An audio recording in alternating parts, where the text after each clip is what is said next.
Hoy, alam nyo ba na may masarap palang paresan dito sa may kanto ng Perez sa amin? Bakit pa ba kayo lalayo? Meron din namang Pares Overload dito sa may kanto ng Perez located sa 13 Martires City, Cavite. Malapit nga pala to sa may paradahan ng tricycle sa may kanto lang, malapit sa 7-Eleven. Hindi naman siguro halatang mabilis akong maputulan ng hininga dun sa tuloy-tuloy kong pagsasalita, no? Kung di rin naman kayo makapunta sa Diwata Pares, o kay Ate Julie Pares, nakatapat lang ni Diwata Pares, itry nyo na dito, B. Bakit pa ba kayo lalayo? Nandito lang naman to located sa 13 Martires City, Cavite. In fairness, first time namin makatry dito kumain. At talaga namang masasabi mong sulit ang 99 pesos para sa pares na to. May overload pares na nga pala sila na may kasamang soft drinks, unli sabaw, unli taba, unli rice. San ka pa? Nag-open nga pala yung pares ni Kuya simula 3 o'clock or 4 p.m. ng hapon. Sabi nga ni Kuya, inaabot daw sila ng 12 midnight. Pero syempre, aabot lang sila doon hanggat hindi pa nauubos yung pares sa tinda nila. Yung pares overload nga pala nila ay may lechon kawaling laman at taba. In fairness, nakakagana din pala talaga kumain ng rice lalo na kung may color.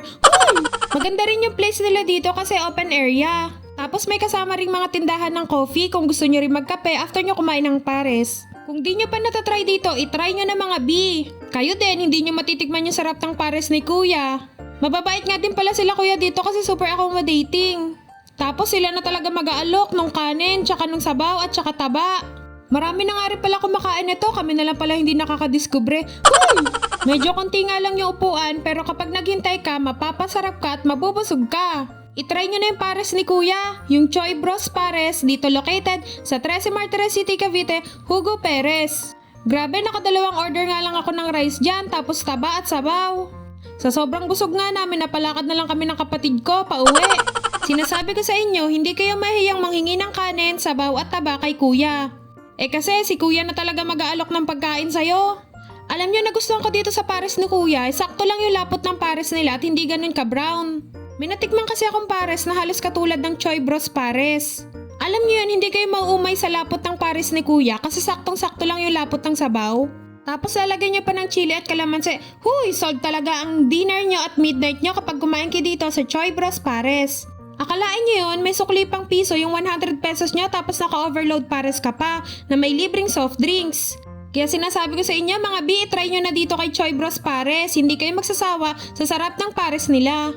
Hoy, hindi nga pala ito sponsored ni Kuya ha. Sadyang natuwa lang kami sa pares ni Kuya sa tagal na dami hindi nakakatikim ng ganito kasarap na pares. Medyo marami na nga rin pala kumakain dito, halos mga estudyante at mga galing sa trabaho.